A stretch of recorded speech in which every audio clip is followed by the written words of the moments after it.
Welcome to this video on HTTP messages. Today we will see what is a web client, what is a web server.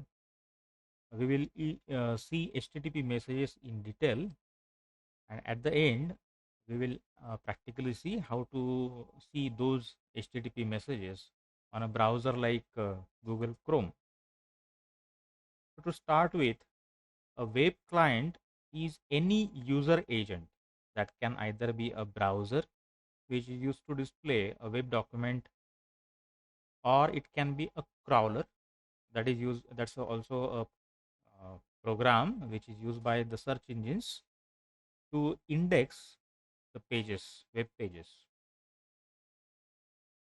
Now, web server is also a process that serves the resources which are available to demanding clients. So basically, a client may be requesting a particular resource to a web server. What is resource? A resource can be any web document, it can be a media file, or it can be any such resource for that matter. So servers or web servers basically have such resources, or they can uh, create those resources with the other resources they are having, and if they can provide that, ultimately they will send it back to the demanding clients. So clients seek some resources to web server, basically the web resources, and web servers, if they're having, they will be giving those resources back to the clients. Now HTTP, we have already seen HTTP protocol. That's hypertext transfer protocol that transfers the hypertext, that the text that relates to or that has got links to some other documents. And this HTTP protocol basically uses the client server model, which is depicted here in this diagram. It basically has got the notion of what is called as the URI, Uniform Resource Identifier. This identifier will identify each individual resource uniquely. And the second point is message. The communication between the client and server using HTTP will be done using these two types of messages. One is called as request, which is basically given by the client for a particular resource to the server. So this is given shown here in this diagram. A machine is shown to contain a client process. So client or web client is basically a process. So that will be requesting, which is shown here with this arrow, over the network to some other machine which is called as server machine, which may be having those resources. So the client machine which is containing the client process will send the request to the server machine for a particular resource. And to send that request, a request message is used in this HTTP protocol. Similarly, to reply to this request, the server process, which is situating in a server machine, probably, will be sending back whether it can provide that resource, or it is not having the resource, or anything similar in that line, as kind of reply to the client process. And that is called as that is done using the response message. So there are two messages. One is request message, and the second is a response message. Now we'll see the actual format these messages uh, contain. Fortunately, they share the similar format.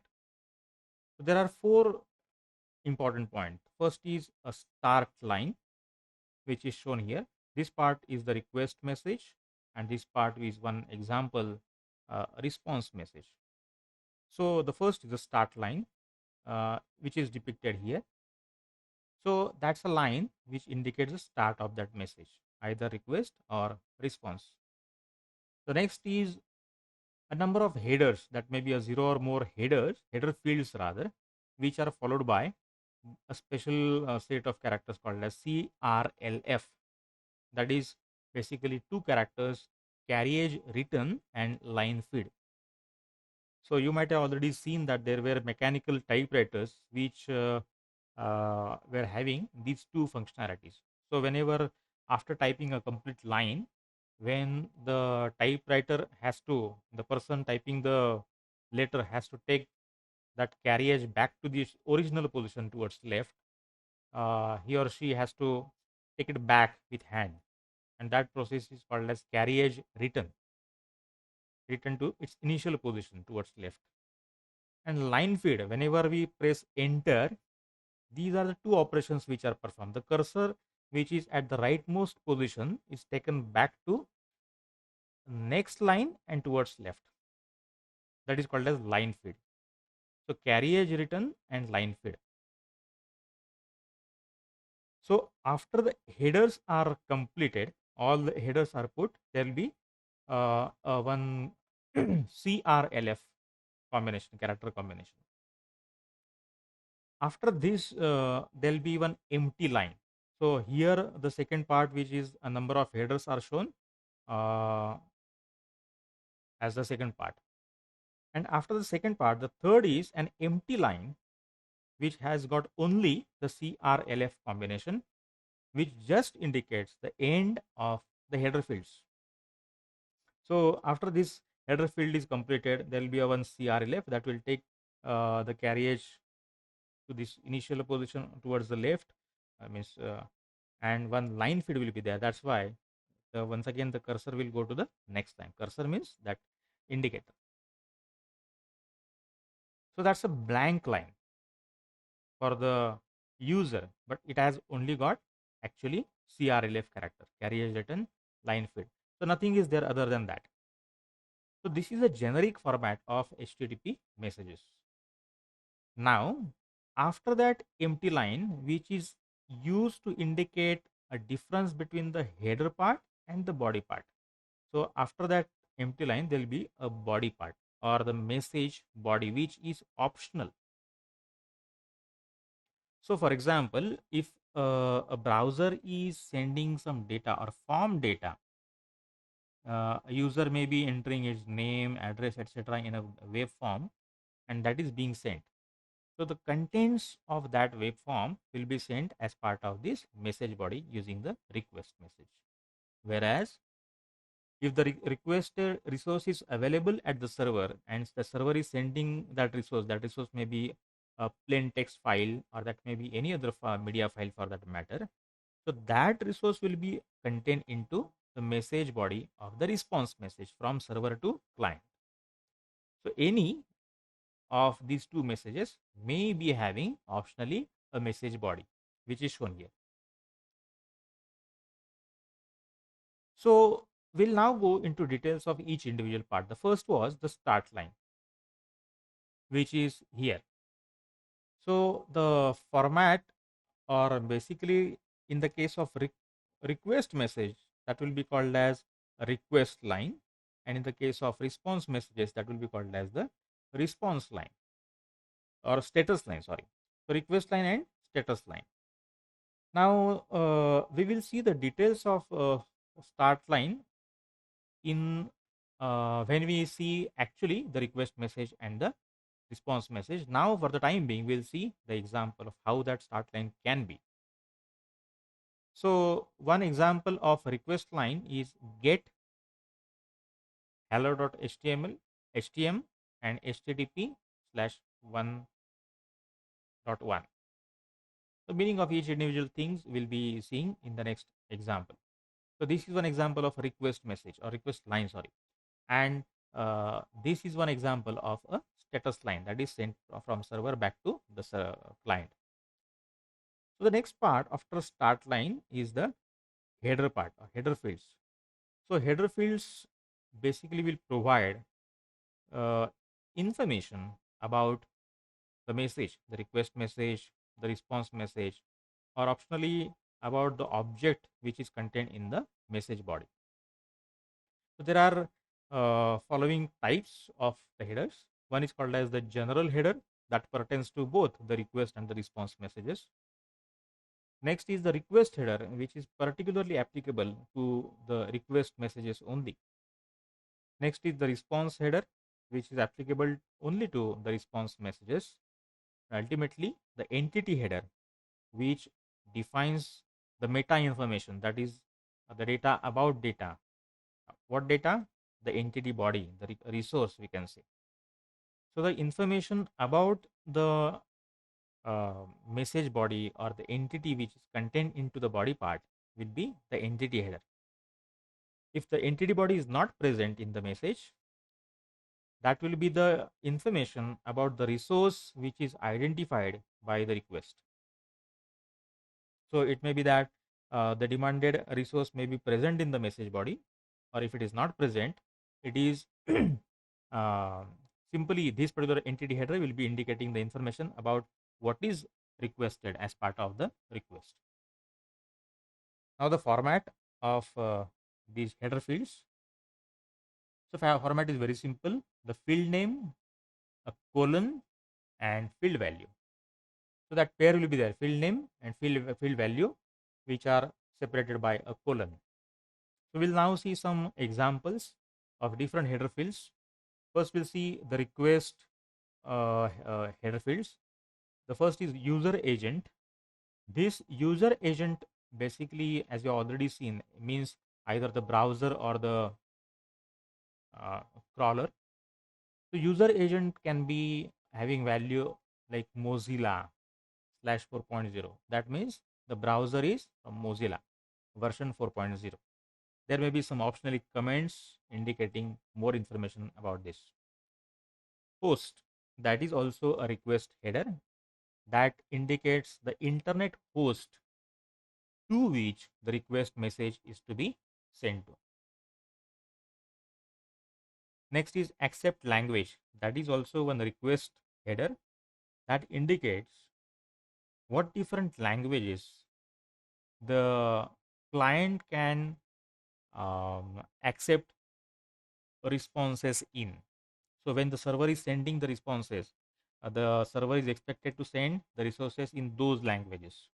Here, the languages like English or Maori are specified. So this particular client can accept resource that particular resource in those two languages. Next, date. So this field basically means the time at which that resource or the request was generated. Next, which is shown in some purple color, are the response headers, response header fields. The first is server, that indicates the server software which is used at the server, Apache here. Next is the E tag or entity tag, which indicates a tag used for the entity representation at the server. A server may be having a representation of different resources, and those are called as entities, and each of the entity will be having a tag, and that value is specified here. The next is very important, accept ranges. So it may be that the resource is very large, you can say a big media file, which cannot be taken accepted by the client as a whole in one time, and that's why the client may seek the resource be transferred in parts. So whether server allows these type of ranges for accepting a particular resource. So there may be different values possible. One example here is given as bytes. So ranges in terms of some bytes will be accepted by the server for those parts. Other value possible is none. So if none is present, that indicates that server does not accept such request for ranges. Next is vary. Now there is something called as HTTP cache. A browser or the client can also have a cache, and the server can also have a cache, where a static resource is being sent that may be cached or that may be kept in the memory of the client or server for some time, so that if a fresh request comes for the same resource, that can be satisfied uh, quickly. But there may be request for the same resource from the different clients, and the clients may support may be having different properties, and that's why the very response header field basically indicates that the resource can vary in the said values, parameters, you can say. So the resource here can vary in accept encoding.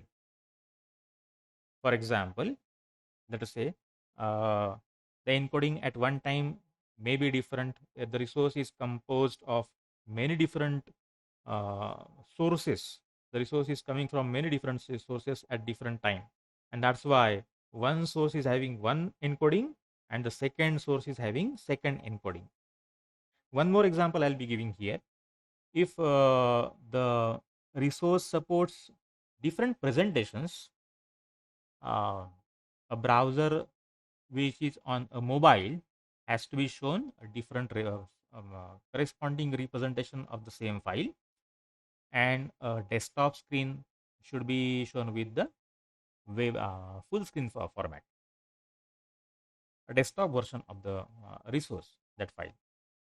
So if that resource has got that ability to change its representation, then it will be having that very property set or very field set with the corresponding value. Here the value is accept encoding. So encoding, accept encoding may change for different clients, you can say.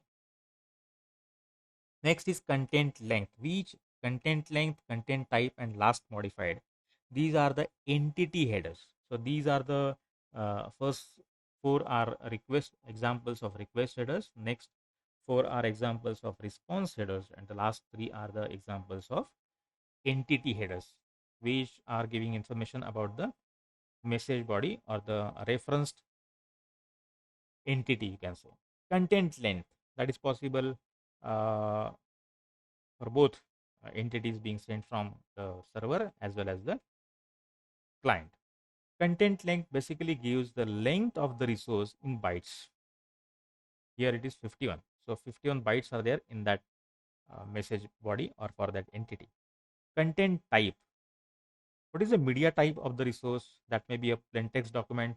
Here text slash plain indicates the resource being requested or resource being referred to is a plain text. That can be one image, that can be one video, or any other media type for that matter. Now last, modified. At what time the resource or that entity was last modified, this is the information which is given here. So that information may be needed to know whether the that information or that resource is usable or not. If that is too old, that modification is too old, then not that may not be having the recent information, and that's why that may not be useful. The next part, we have just seen two things we have seen. One is the start line, then we have seen the header fields, and now we are seeing the message body. So ultimately we have seen this part, start line, the header fields, and the empty line is we have just seen here itself, and lastly we are seeing the message body. As we have already seen, it's optional. The request or the response message can contain it or they may not. If it is available, this part carries the entity body which is associated with either the request or the response. As we have just seen already, the request may be having the form data or the uploaded document, etc. The response message may be having some files like a video file, one image file, a text file, etc. in the message body, which will be obviously contained in the response message.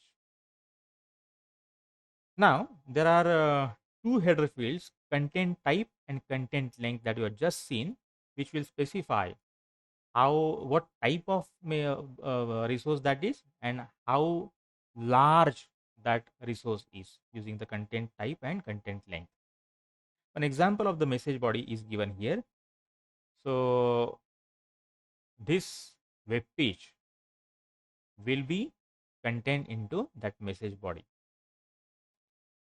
Now specifically we'll see the HTTP request message. Up till this point we have seen the generic part in HTTP messages. Now we'll see the request message.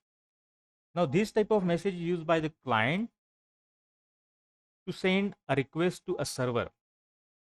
And as we already seen, these are the four parts which are available there. The first line is called here specifically as request line, followed by some zero or more headers. Here the type of headers that we'll have out of the four is general, entity, and particularly the request. No response headers will be used by the request message. And those header fields obviously, as we already seen, will be followed by a CRLF. There will be one empty line with CRLF, and optionally the request message can have a message body.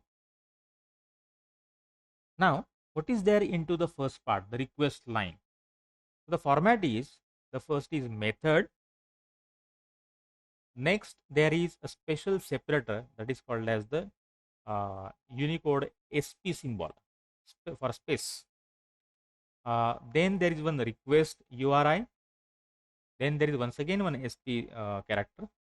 Next HTTP version, and at the end there is CRLF. So we'll see each individual part in detail. The first is the method. Now client is requesting some resource to server. So different methods are possible for that request. What it indicates, what operation or functionality is to be performed on the resource which is sought by a particular request URI. Request URI, as we will be seeing just now, indicates what is the location of the resource, and method indicates what is to be performed on that resource. So that request method is case sensitive and is usually given in uppercase. So these are the various methods that can be used in the method part. The first is get, that retrieves info from the given server using the given request URI. Now requests which are made to the server using the get method, they should only retrieve data, and that request should not have any impact on the server, the data present at the server. Next is head, which is similar to get, but it does not transfer the data part or resource. It simply transfers the status line and the header section only, the upper part, because the specifically head part was requested. Next two are very important, that is used to send data to the server, which is first is put and the second is post. Now put will replace all the current representations of the target resource with whatever data or the resource which is uploaded from the client. Now this is said to be idempotent, that is very important word. Why it is idempotent? The basic meaning is that if you make the request using put once or any more times, it has no, or it has got the same effect, because it replaces, for example, if you are copying a file from one folder to some other folder, for the initial situation, if the second destination folder does not have that file, it will simply copy the first file into the destination folder. If for the second time, if you are copying that file onto the destination, it will replace that file, no, if permitted. So you copy that file once or for 100 times, it has no change, and that's why it is called as idempotent, that put operation. That put operation basically is used to update data at the server, and that data is created at the link which is supplied, or the request URI which is supplied by the client. The next is post. post basically does the same thing of sending data to the server, but it creates the data there at a link which is generated by the server. The data may be, for example, the customer info or a file being uploaded, or whatever, for that matter, but that will be created as a separate entity at the server. And that's why there is a difference between sending the post data once or some more times. For example, if the same data is sent twice using post, there will be two copies of the data at the server, and that is more prevalent. You might have seen that in the case of banking transactions, if you're performing a transaction and there is one delay, there is a notification there, do not press the refresh button or do not press the F5, because if a refreshing is done, the same post, that is a post operation, and that will be repeated, that may cause the same amount being transferred twice, which is not expected. So that is the difference between put and the post. Post is used to create objects and put is used to update the existing objects. Generally, that is the general meaning. Next is delete. Obviously, it removes all the current representations of the target resource which are given by the request URI. Next is connect. It simply establishes a communication channel, that is called as tunnel, to the server, which will be given by the given request URI. Next is options, which describes the communication options which are related to the target resource. And the last is trace, which is very similar to ping operations, if you are knowing, that performs a message loopback, which is used to test along the path towards the target resource. It does not transfer any resources. It simply checks whether there is a path available to the target resource being requested. So we have seen the first part, which is the method. The next part was the request URI. So there may be the format is as given here. Request URI basically identifies which exact resource is requested. So for that request URI, there may be four options. One is asterisk. There may be absolute URI given, or optionally ABS underscore path or absolute path, or ultimately fourth option is authority. So the first asterisk part indicates that the current request doesn't apply to a particular resource, but it applies to the server as a whole. What is the difference between the resource and server? A server is a process that may be placed in a particular machine, and that may be having multiple resources. So now the request is not to a particular resource, it is the request to a resource, server itself. And if that is the situation, then only it is allowed. For example, one method they have given with options asterisk and HTTP slash 1.1. So from the server, the communication options are sought using the HTTP 1 slash 1.1 protocol. The next is absolute URI. Here the request is not made to the server, rather that is made to a proxy. A proxy is basically a copy of the server which has got a copy of different resources which are basically were there with the server. So that proxy is used for maybe load balancing or for security purposes as well. So the client's request will be first done to the proxy. If the resource is available at the proxy, those resources can be given back to the client, and here the contact to the actual server is not required. So that may be an intermediary between the client and server. Now, one example of that absolute URI is given here. Get is the method. This is the request URI, and ultimately the protocol version. In between there are the spaces. One more option is absolute path. Here, If the resource is specifically required from the origin server or the gateway, then this fashion is used. Here the method along with the host header field will be used. So get the relative path of the resource, the protocol version, and where that to what origin server the relative path will be applied to, that host information is also given. So these are the two parts of the absolute path. So this cannot be empty. Uh, if nothing is present in the original URI, it must be given as the forward slash that indicates the server root. That host has to be there, and if it is not present, it will mean the server root forward slash. Now, authority is the last option, which is very similar to host, but it is expected to have the port information. And when the host name is followed by a port, that is called as the authority. If the port number is the default 80 port, that may be sometimes may not be present in the authority section. Now, the request header fields. Different header fields which are specific to request header will be using.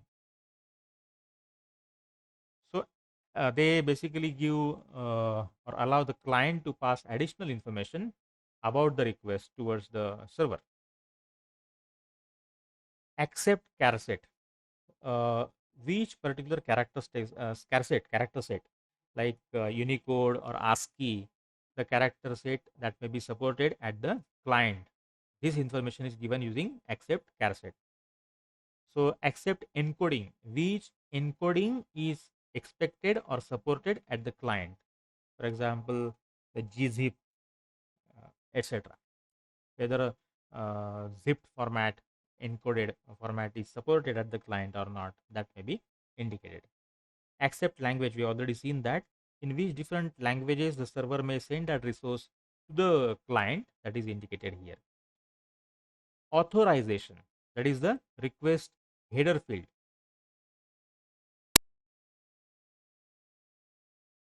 The authorization information of the client will be sent in this particular field. Expect, what functionalities are expected by the client at the server, that will be specified here. Now, different functionalities or services may be expected by the client at the server. The server knows that these are the functionalities expected, and accordingly, the server may reply whether that server provides those services or functionalities or not. From indicates the internet host or the user's email, which is controlling that particular browser from which the request is being originated. Host indicates the request information. Host basically means the server internet address of the server to which the request will be sent. Next is if modified since. That's a conditional request header that specifies basically whether a particular resource was modified uh, since a particular date and time.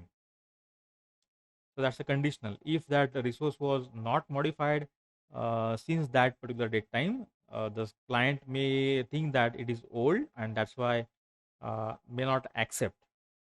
So this is the original indication that if that is that old, uh, if it is older than this time, date and time, then only send it to me. So if it is modified before 1 day, for example, that may be usable. If it is modified beyond that, that may not be usable. Ultimately, you already seen the user agent that indicates the browser or the user agent part, which particular browser is being used or the crawler is being used for that.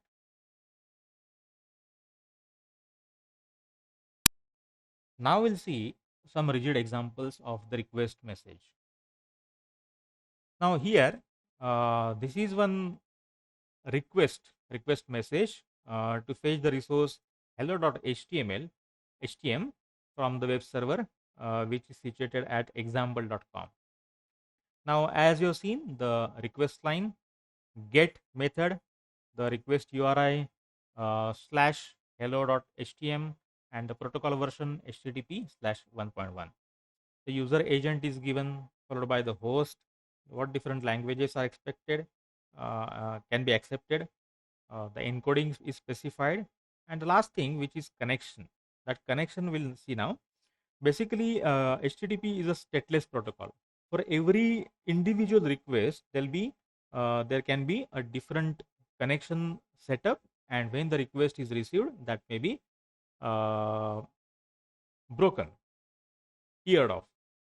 Now, HTTP version 1.1 allows one additional facility or functionality, in the sense that after receiving that particular resource, the client may indicate that server that do not close that connection, keep that alive, so that I can continue requesting some other resources to you.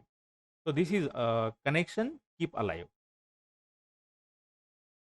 Otherwise, that can be connection close as well. Huh? Okay. So next is send form data to the server using request message body. Now, the post method is used, and a particular uh, process is working at the server, that is given by this request URI. So at that process, the form data which is at the browser will be sent. So we will be now seeing only the part which is not seen previously. Here the content type is application uh, form URL encoded. So the data is basically given through form. What is the content length? And here the two fields, first and last, will be having the actual form data which is submitted by the user. So the process will be given those fields along with their values, or the data headers will be having their values. Here the third example of how to pass a plain XML file to a web server. Once again, the similar thing are there. Post method, the process URI is given along with the HTTP version, and now the content type is changed from that plain text or from URL encoded to text slash XML, indicating this is going to be one XML file along with character set, as Unicode is also given. Here the length will be depending any number depending on the length of the actual message. And now this is the message body, which is the actual XML file to be uploaded or given to the user server. Now we'll see the second type of message, that is the HTTP response message, which is given by server to the client containing the responses. So obviously the similar format is there. The status line, 0 or more header fields. Now that may have general headers, entity headers, and only response headers, not request headers. So these fields will be followed by a CRLF. There will be one empty line after that having a CRLF, and optionally there may be a message body. Now the first status line, that will be having the version as the first HTTP version. In the case of request message, that HTTP version was present at the end. In the case of response, it is present at the beginning. Then there is one space character SP. Then there is a status code. Then there is once again a space character SP, and there is a reason phrase. We'll see the meaning of that. Ultimately, it is ended with CRLF. CRLF. Now, the first part, HTTP version, which obviously indicates the HTTP version being used. Here it is, for example, HTTP slash 1.1. It can be HTTP slash 1.0, 1.1, or maybe HTTP slash 2 as well. So, we'll come back to the very important point of status code. So, status code is a 3-digit integer where the first digit indicates the class of the response. It is very important. And the last two digits are basically don't have any categorization as such. So we'll see the 5 categories of the first digit indicating 5 different classes of the response from the server. So the first category is obviously 1, 2, 3, 4, and 5 are the first digits, and the second and the third digits can be anything which is designed by the developer. There is no such categorization as such. There are some particular values. We'll see when with some examples. So if the second part, that is the status code, is starting with 1, that means the response message is just one informational response message, which may, for example, indicate that the request was received and the process is continuing. That's a informational response message. Second is the 2xx, that indicates a success. For example, the action was successfully received at the server, that was clearly understood, and that is accepted at the server. Request for a particular resource was accepted. Next is 3xx. Whatever action that was required from the client cannot be performed at the current request URI or the server containing that request URI, and that has to be redirected to some other location. Well, the request URI indicates a particular location. If the requested resource or the function cannot be performed at that particular request URI, that may be redirected to some other resource which is present at the same server or maybe at some different server. So this is 3xx, redirection. Next is 4xx, that is client error. So that indicates some erroneous condition at the client. Here one example is the request contains incorrect syntax or the request cannot be fulfilled. The syntax either may be incorrect of the request, or maybe the syntax is correct but the requested resource is not found at the server. The example of that thing is given here. You might have seen multiple times. For example, 404 page not found. We are seeking, for example, when we directly type that one web address URL in the address bar of the browser, and for example, if we misspell that address, then the server may not find that particular resource at that location, and that's why this type of uh, client error may be communicated. So whatever request URI you are sending to me, that is not found. The corresponding page is not found. The last is 5xx, which is a server error. So the client has sent everything correctly, but now the problem is there with the server. Server failed to fulfill an apparently valid request from the client. One example is that uh, the gateway has timed out. There was a wait for a particular resource, but the gateway could not send it in the particular time period. 504 gateway timeout. So in this way, different status codes will be present in the response message. Now, after that, we will see, as we have seen previously for the request message, we will see different header fields for the response message, this part. Response header fields. Now they allow the server to send additional info about the response which cannot be placed in the status line. So status line has just indicated many different fields, but beyond that there may be some additional information. So accept ranges. So we have just seen previously. So accept ranges means that whether the server indicates or whether server allows client to request range request. Big resource may be accepted in terms of some ranges. So you've seen that previously. So age. What is the age? The server thinks that the resource is with.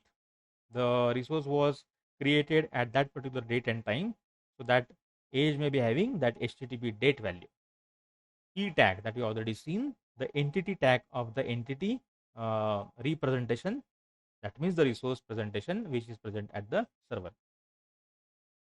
Location. So as we have seen previously, if the server indicates some kind of redirection, where to redirect that request has to be indicated, and for that the location information is given. So location will be having the URI of where to transfer that current request to. The next is retry after. So now the server knows that the requested resource was not available at the server at that time. So a date and time may be provided where after which the client is indicated that after that date and time you can try for requesting the resource once again. So currently the resource is not available. That may be indicated to the client. The server and where we already seen. The next is www authenticate. This basically sends the parameters or the method used which is given to the client to authenticate itself to the server. Now we'll see the examples of the response message. Here one HTTP response for a request which was given to fetch hello.html we have seen previously. What would be the response message for that? Now in the case that the hello.html was found there and that could be sent to the client back, the response will be having this part. So the status line containing the protocol version, next the status code which 200 indicating a success, and the phrase is okay, that gives basically the meaning of this code. So that resource is available.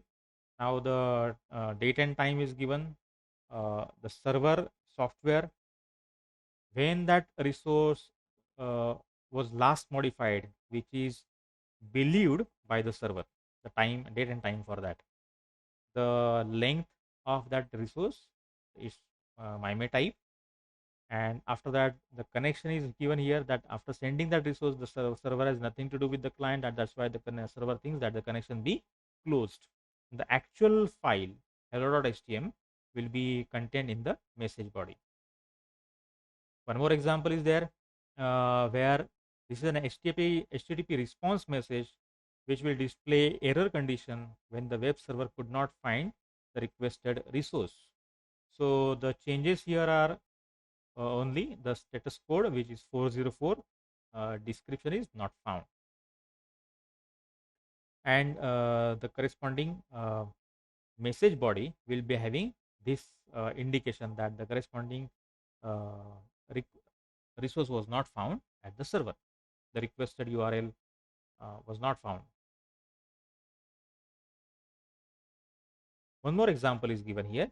HTTP response message showing error condition when the web server encountered a wrong HTTP version in the given HTTP request. It may be that while requesting, the client has put the protocol part incorrectly, and that is not supported at the server. And that's why this particular protocol version may not be supported at the server. That is what the server is saying, bad request, and the code is 400 bad request.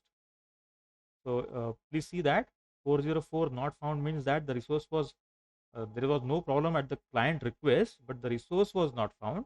And in this example, this means that the resource may be present, but the request itself was problematic. The reason being maybe the protocol version supplied by the client is not supported here.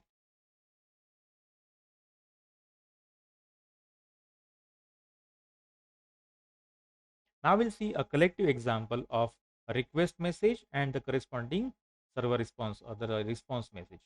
Here, this is a request to post form data to the process.cgi, the process which is working at the web server.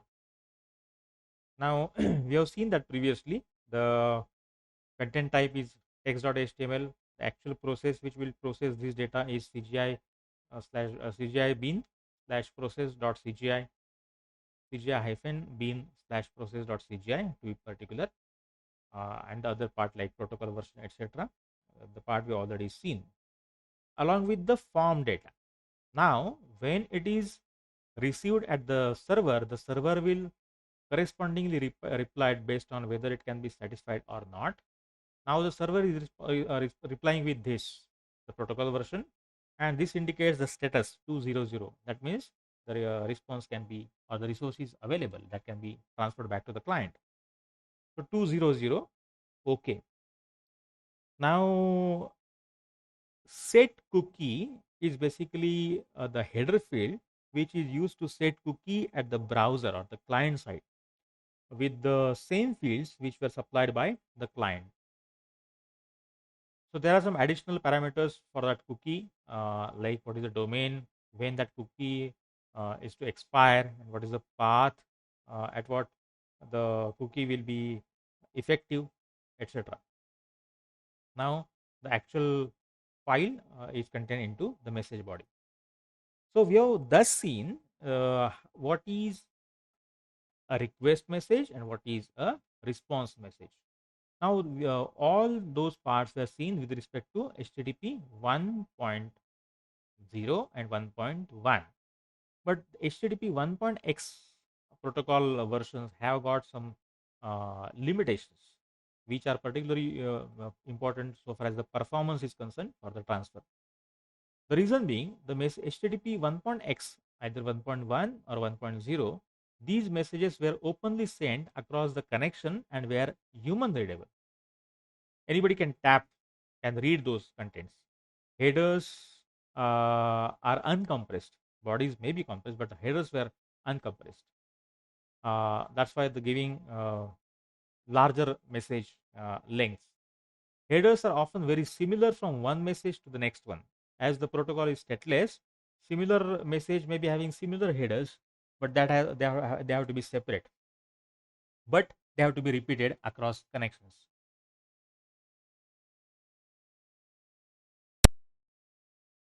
One more important point is that it does not allow multiplexing, in the sense that for every different request, a separate connection has to be established. Even though the same client is requesting to the same server, it cannot do it on the same different resources are required. Cannot be done for the same connection, for especially for 1.0. So several connections need opening and closing on the same server. If the same connection was used, that is what is called as the warm TCP connection. Obviously, that will be more efficient than the cold ones, which are broken and then re-established. And with respect to those limitations, now HTTP version 2 has got some additional steps for that, for removing those limitations. So it has got one step, extra step, that HTTP 1.x messages are converted into frames which are embedded in a stream. Now here the data and header frames are separated. For previously you've seen that for every message there is one header part and optionally data. So for every data the headers have to be there. Here the data and headers are frames are separated, and that allows for header compression. Similar headers can be combined together and compressed. Multiplexing is also allowed. Several streams can be combined together. So the reason being, there is something called as the head blocking. If the initial request cannot be satisfied, the previous request have to wait in the case of HTTP 1.0 and 1.1. That is what is uh, eliminated here. As the header and data are now combined into frames, or they are made into frames, the individual frames along with the message tag can be sent, and they don't have to wait for the previous or the later part. Ultimately, at the server or client, they can be once again combined into the corresponding messages. That means multiplexing is possible. Several streams can be combined. Different data, one video file, one image file, etc., can be combined, because now it is not a single message with a single resource. There are different message bodies and frames for a combined part. This basically uses allows for more efficiency of the TCP connection. Ultimately, it gives more performance. But as the second step is generated from the first 1.x, it does not require the previous process or the older versions, the process using older versions like HTTP 1.x. They don't have to change anything. They have to simply speak in terms of HTTP 1.x. If the server and the other part is speaking HTTP 2, they will generally be converting that HTTP 1 into HTTP 2. So now we'll see one example of how to actually see the message with respect to browser Chrome. Now I have opened a web page in Chrome browser. I'm using dark theme. theme. So I'll be how to see the HTTP messages. That is the point. I'll be right clicking on the inspect. We'll be clicking on the network part here. Okay, so that is giving me some output. Now I need to reload the page so as to get so uh, the header information. See, so to see the headers, I'll be simply refreshing the page so that now you can see the timestamp is being visible and how much time it is required to load the full page that can be seen. And these are the different resources which are fetched to display that page. So you may not get all those resources, and to minimize that, I mean to show the data, let us take it. The show overview will be the timestamp information, or the timeline information will be minimized using clicking on the show overview. Now more number of headers or resources are visible, and to get the header information for a particular resource, let us say I'll be clicking on this resource. Now that opens a new pane where there is a header part. So the corresponding headers for this resource like general, which are given here, where the different header fields you can see are available. Now these are the general headers. This is the response headers giving familiar character fields like age, the content encoding, the e tag, last modified, the server, etc. Okay, next is the request header. For example, user agent, etc. etc. So this is how we can see the actual headers in a particular web page. To display that web page, how many different header messages are sent and received, that can be seen like this. So thank you.